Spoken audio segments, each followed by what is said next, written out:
Heureux de vous retrouver. J'espère que vous êtes en forme où que vous soyez et soyez les bienvenus. Comme d'habitude, pour ce point média, c'est l'épisode 131 en direct sur YouTube. Merci une nouvelle fois d'avoir chatté avec moi là juste avant ce démarrage. C'est un plaisir toujours de vous lire absolument partout sur la planète. Le jour J donc pour Kylian Mbappé, l'équipe de France face à l'équipe allemande. C'est le 12e match déjà de cet Euro. On va ouvrir comme d'habitude la presse internationale pour faire le point complet sur toutes ces rencontres et notamment le match des Bleus. Mais tout d'abord, la bonne nouvelle. La bonne nouvelle, elle est là. Regardez ce qu'a posté Christian Eriksen après cet effroi que nous avons tous eu là dans ce match avec le Danemark où il s'était écroulé. On avait craint tous au pire. Et puis regardez ce qu'il vient de poster là sur les réseaux sociaux avec ce pouce. Tout va bien. Tout va bien. Il a posté ça avec un message. Ça a été diffusé, vous pouvez l'imaginer, par la Fédération de football danoise avec un message pour dire « Je vais bien, merci à tous, je vais bien et attention, je veux qu'on continue à jouer. La vie doit continuer, le jeu doit continuer. Jouons tous pour le Danemark et il souhaite le meilleur à tout le monde. C'est un super message. Voilà un bon message pour lancer cette revue de presse. Il est là, monsieur Christian Eriksen. Les Bleus sont là. C'est donc le jour J pour ce France-Allemagne. Voici la presse nationale tout d'abord avec nos papiers, avec le quotidien L'Équipe et cette première gorgée de bière là, avec Kylian Mbappé face à Neuer, notamment le gardien allemand. Et à la une du Parisien aujourd'hui en France, prêt pour le sommet franco-allemand. On parle là aussi de géopolitique. Vous savez que les rapprochements entre la France et l'Allemagne de tout temps, historiquement sur le plan politique, eh bien là voilà, on va s'affronter sur le terrain sportif avec Didier Deschamps et toute son équipe. Quels sont les plans des Bleus? Il y a beaucoup de choses à voir ensemble. Il y a eu beaucoup de choses dans les pages ce matin. Brûlant tout de suite, 12e match, le premier pour l'équipe de France et tout de suite face à l'Allemagne. C'est peut-être un bon signe ça pour les Bleus de commencer dans le dur avec, vous le voyez, des photos qui indiquent que tout va bien au sein de l'équipe de France et notamment ici le visage très souriant de Kylian Mbappé, tout sourire. Il y a beaucoup de choses et notamment ici sous la plume de l'excellent Vincent Duluc. Et puis on va tranquillement voir comment tactiquement va marcher ce match.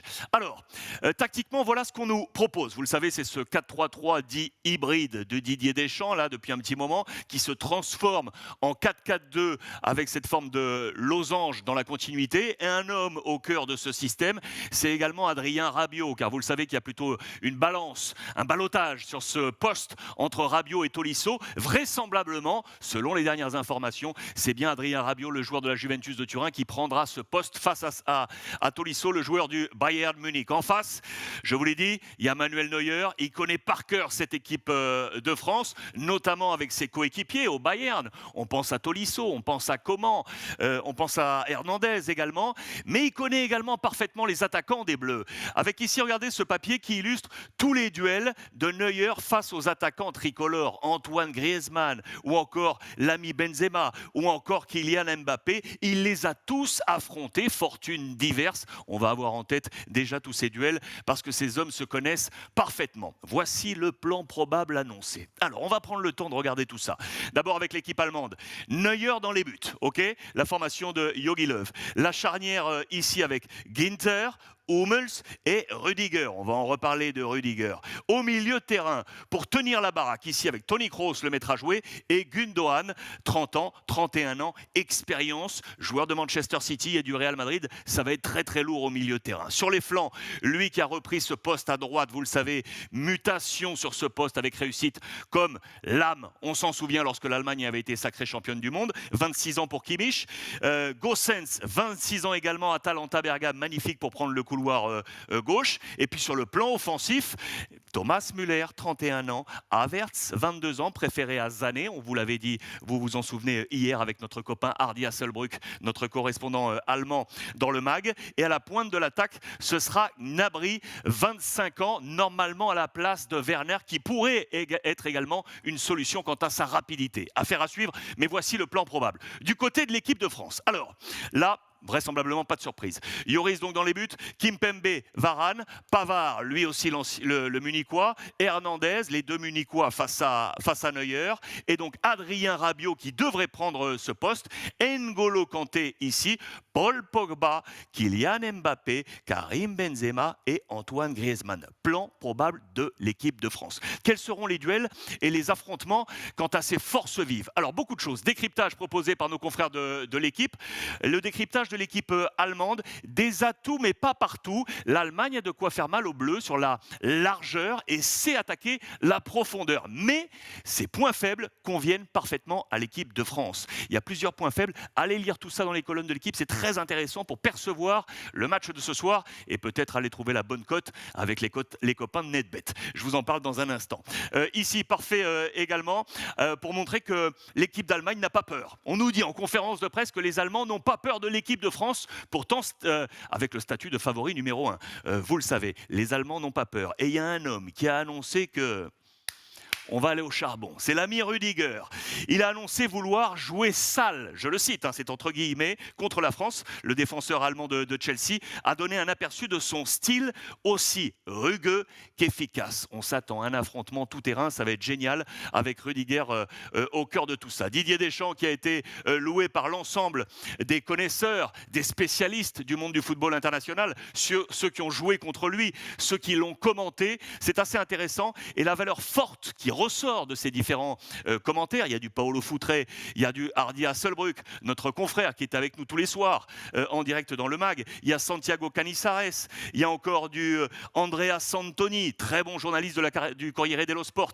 Le mot fort, il est là. C'est un leader. La force première de Didier Deschamps, c'est un leader. L'union autour de Didier Deschamps. Historiquement, je vous ai parlé de sommet franco-allemand. Historiquement sur le terrain, on le sait depuis des années, la rivalité franco-allemande existe et monte en puissance. Rivaux comme un vieux couple. Depuis les Verts et les années Platini, la rivalité franco-allemande en football a toujours nourri la chronique et les imaginations. Depuis l'Euro 2016, l'air du temps a-t-il changé? Point d'interrogation. Ces rivalités avec un nouvel épisode ce soir attendu à 21h. On y va encore avec un petit message à vous montrer. Ça, c'est intéressant. Vous le savez que depuis le démarrage de cet Euro, certaines équipes ont décidé de poursuivre le mouvement de lutte contre le racisme, vous le savez, avec ce symbole d'un genou posé à terre. Sachez que l'équipe de France va le faire. Les Bleus mettront un genou à terre. C'est une décision prise en accord au sein du groupe avec la fédération. Les Bleus vont donc avoir cette action et c'est alloué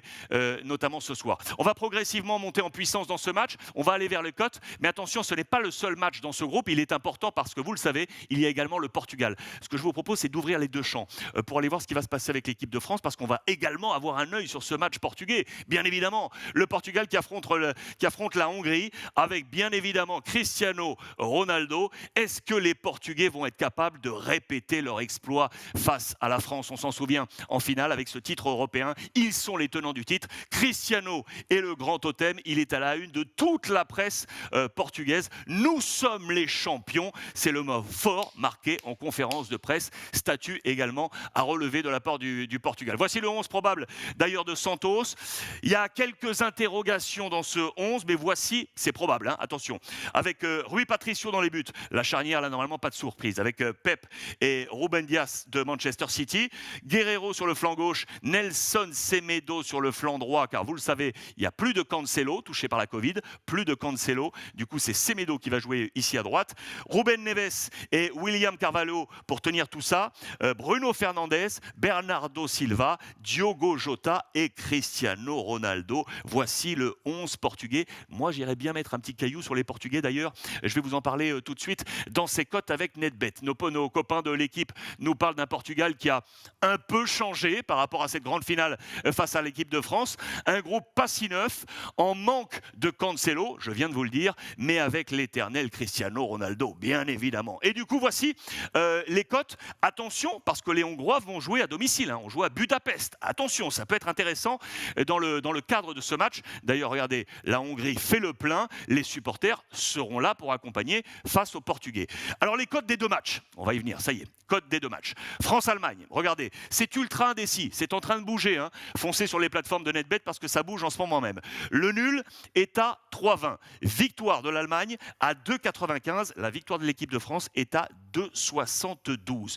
Pour le Portugal, on va y aller également. Regardez, la Hongrie n'a pas du tout le statut de favori, on est à 9, 4,60 pour le nul et 1,42 pour le Portugal. Où est-ce que je vais mettre moi mon petit caillou, les amis? Moi, je vais aller, bien évidemment, sur l'équipe de France et je vais aller sur le Portugal à 1,42. Si vous n'êtes jamais venu sur NetBet, écoutez-moi bien, si vous n'êtes jamais venu parier sur NetBet, venez pour la première fois, il y a un code promo. Le code promo, c'est Ruiz Club. Si vous venez avec ce code promo Ruiz Club, vous l'inscrivez en toutes lettres, en majuscule, tout attaché, vous aurez droit à 160 € offerts pour votre premier pari sur NetBet. Attention, il faut être majeur. On joue avec, bien entendu, cela en tête. Il faut être majeur pour venir avec les copains de NetBet.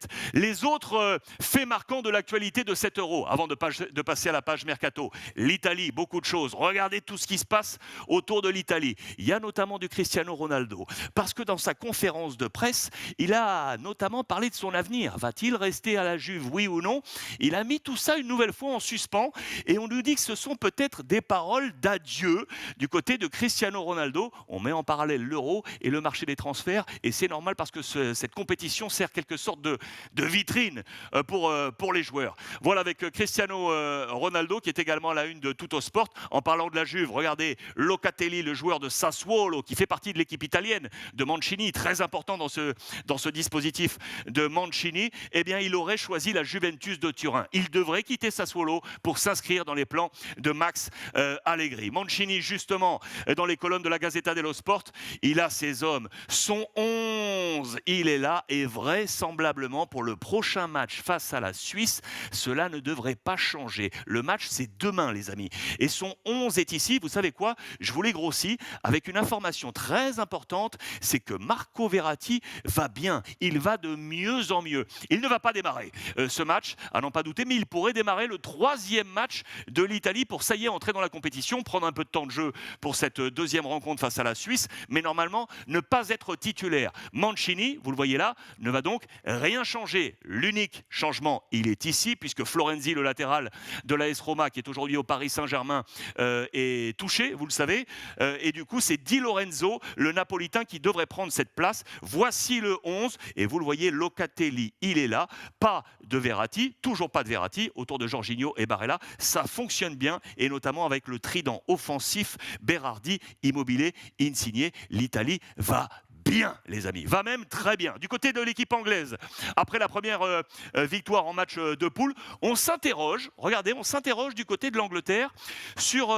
il y a une petite question de snobisme. Je vous explique pourquoi. Parce que l'ami Gareth Southgate, le sélectionneur, prône un jeu techniquement qui part de l'arrière, avec des petites séquences. On part de derrière. Mais, dans le même temps, le gardien anglais, qui est ici, Pickford, n'exclut pas le fait d'aller chercher des longs ballons devant directement pour aller chercher Harry Kane. Et il y a des discussions autour de l'équipe anglaise quant à savoir quel est le style de jeu à prôner. Est-ce qu'on doit jouer des petits ballons depuis la marche arrière ou aller chercher loin? Que dit Gareth Southgate en conférence de presse? Les amis, pourquoi s'interdire l'un des deux schémas? Il ne faut pas snober le style qui a été le style anglais de tout temps. Kick and rush, où on envoyait des longs ballons devant pour aller chercher tout de suite la défense adverse. N'allons pas snober ce style et faisons aussi confiance à Pickford lorsqu'il le sent pour aller chercher des longs ballons loin, pour aller chercher l'ami Harry Kane. Vous le voyez, c'est un petit débat côté tactique en équipe anglaise. Je vous montre également ça parce que ça a fait la une de toute la presse européenne. Ça aussi, ça a été absolument incroyable.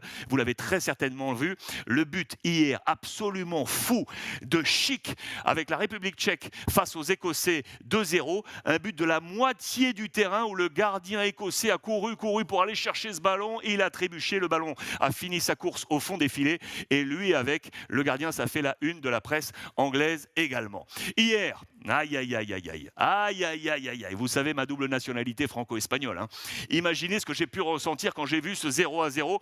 Espagne hier face à la Suède, tout s'est bien passé. Regardez, todo bien, mais pas de but. Pas de but. Il a manqué de capacité de finition pour les Espagnols avec ce symbole là. Regardez, Coquet qui s'arrache dans les filets. On n'a pas pu les faire trembler. Ça, c'est à la une de Marca et de As, regardez exactement les mêmes titres à la une de la presse portugaise. Un bon début, oui, mais pas bonifié, avec Alvaro Morata en symbole qui est venu buter sur le gardien suédois qui a été exceptionnel. On va y revenir et vous voyez cette même image de Koke qui est pris dans les filets suédois, ça n'a pas marché. Il est là, elle est là cette belle photo dans les colonnes de Marca ce matin, avec une tête notamment dans les premières minutes de Dani Olmo de la tête et la main ferme, regardez, de Olsen qui a été absolument excellent. Un tir dans le pied, on s'est tiré une balle dans le pied. Côté espagnol, c'est ce qu'on nous dit dans les colonnes de Marca. Les notes sont très claires d'ailleurs. Regardez, les Espagnols sont ici. Je vous rappelle que dans Marca, la meilleure note, c'est un 3 étoiles.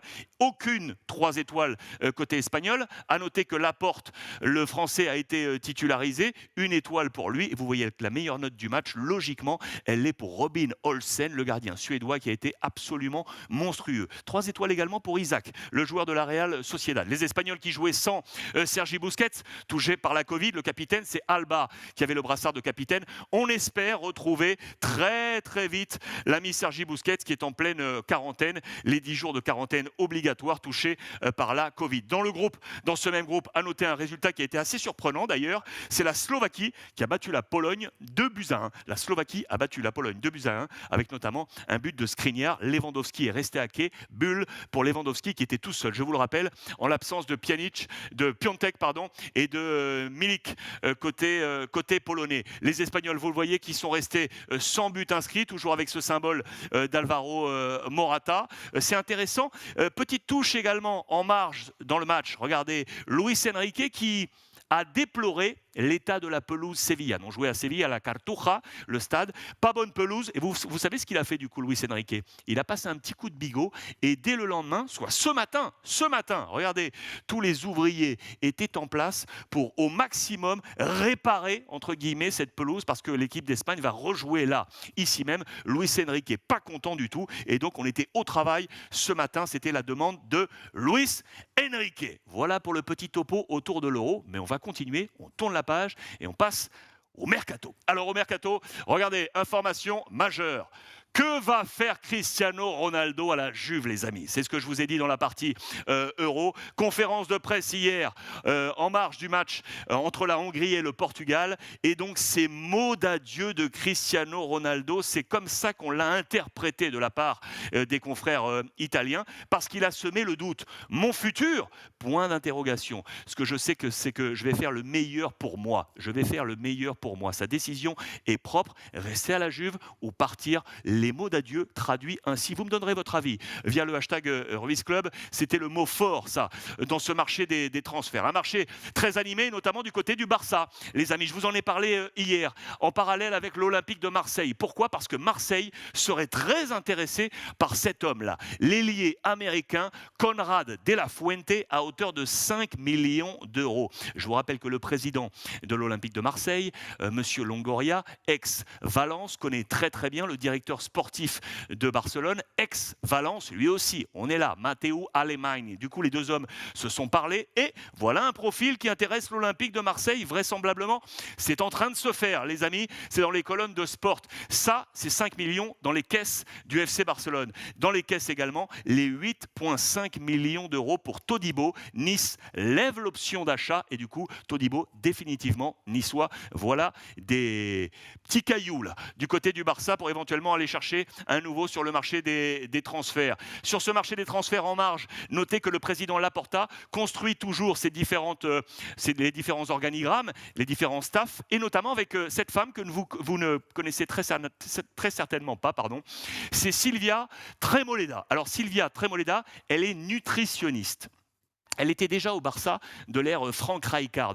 Et puis Pep Guardiola l'a connue et puis il l'a amenée à Manchester City pour s'occuper des siens au plus près. Qu'a fait le président Laporta? Il lui a passé un petit coup de téléphone, il est allé la visiter et du coup, elle revient au FC Barcelone. C'est une personne très importante, nutritionniste et qui s'était notamment très bien occupée de Lionel Messi. Elle revient au Barça, affaire à suivre. Et je sais que vous adorez ça. Les nouveaux maillots pour la saison prochaine. Regardez les amis, ça c'est le nouveau maillot du Barça. Qu'en pensez-vous? Parce que c'est assez incroyable.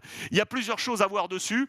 On a reproduit en fait l'écusson du Barça qu'on a grossi, l'écusson qui est ici et que vous connaissez. Regardez la croix San Jordi qui est ici, qui est la croix qui est en haut à droite de l'écusson. La Señera qui est là, c'est le maillot catalan que l'on retrouve ici. Et les bandes traditionnelles du Barça, elles sont ici. Vous voyez, c'est l'écusson du Barça qui a été grossi pour s'imprimer sur ce maillot 2021-2022. Est-ce que vous l'aimez? Oui ou non? Donnez-moi votre avis sur le Ruiz Club via le petit hashtag. On passe au Real Madrid. Là aussi, pas mal de choses à voir à l'actualité aujourd'hui. Sachez que les travaux sont en train de se finir dans le nouveau Santiago Bernabéu. Les premiers matchs à domicile durant le mois de septembre normalement. Pour les matchs qui vont précéder, vous savez qu'on est en train de passer un accord entre le Real Madrid et l'Atlético pour jouer les premiers matchs à domicile du Real sur la pelouse de l'Atlético. Et puis quand on va revenir, eh bien on est en train de faire le plan de bataille pour que les socios puissent revenir au plus vite. Sur le mercato, l'information forte, elle est notamment ici. Je vous ai parlé de la réunion secrète vendredi dernier du côté de Valdebebas. Il en sort quoi? Eh bien qu'on serait en train de trouver un nouveau contrat, oui, un nouveau contrat pour Sergio Ramos qui pourrait rester au Real Madrid. Je vous rappelle que le Real n'est pas pressé, bien évidemment. Pourquoi? Parce que le Real est allé chercher Alaba et qu'Alaba est en train de tout casser du côté de l'Euro. Le capitaine autrichien qui avait été élu MVP de la première rencontre. Regardez son volume de jeu, absolument incroyable, sur sa zone d'activité. Regardez le nombre de passes. Toutes les passes ici marquées de vert, ce sont des bonnes passes. Il y a quelques traits rouges, mais le reste, ça fonctionne bien. Alaba impressionne. Il peut jouer, vous le savez, à 3 postes, en position de centrale, sur la position latérale ou un cran plus haut. Voilà qui intéresse Carlo Ancelotti, bien évidemment. Dans les plans de Carlo Ancelotti, il faudra compter également sur l'ami Lucas Vazquez, vous le savez, qui a prolongé avec le Real Madrid et qui, du coup, est également un adversaire direct pour Carvajal. Il est un rival, entre guillemets. On va se battre pour les postes côté Real Madrid. Une émulation, bien évidemment, positive chez les voisins, l'Atlético. On va voir ce qui se passe également du côté de la formation del Cholo Simeone. La première chose qui concerne également l'Euro, c'est Trippier. Vous le savez, Trippier, on était en train de s'interroger s'il allait rester ou non. Simeone veut impérativement le garder. Et pour cause, regardez, durant cet Euro, Southgate, son sélectionneur, ne l'utilise pas sur le flanc habituel. Il l'utilise à gauche. Et du coup, c'est devenu un comodine. Comodine en espagnol, c'est un joker. Ça veut dire qu'on peut également l'utiliser à gauche. Voilà qui va amener El Cholo Simeone à réfléchir et à être dans son bras de fer pour ne pas le laisser partir. Lui aimerait éventuellement repartir du côté de la Première Ligue. On parle de Manchester United. El Cholo va dire non. El Cholo dit oui pour lui. De Paul. Cholo qui s'implique à fond pour aller chercher De Paul. Vous le savez qu'il veut impérativement ce joueur pour éventuellement compenser le départ de Saúl qui devrait partir, non pas au Bayern Munich, je vous l'ai dit. On parlait également de Manchester United, mais on nous dit que Chelsea de Tuchel rentrerait dans la danse pour aller le chercher. C'est entre 40 et 50 millions d'euros, la somme qu'il faudrait pour aller chercher De Paul côté Atlético Madrid. Le mercato est ultra actif. Du côté de l'Italie d'ailleurs, je vous donne également quelques infos. Regardez, ça c'est Dalot, vous le savez, qui a été appelé côté portugais avec l'absence de Cancelo. Dalot qui a été appelé le joueur de l'AC Milan. Je vais vous en parler tout de suite parce que les joueurs qui sont actuellement prêtés au Milan AC, Milan aimerait bien les conserver. Vous le savez, il y en a plusieurs. Il y a notamment l'ami Brahim Diaz avec le Real Madrid. Ça devrait être conservé. Il y a également Junior Firpo. Lui n'est pas à Milan aujourd'hui, mais on est en train de discuter avec le Barça pour justement qu'il soit en prêt pour la saison prochaine. Et attention, parce que pour Dalot,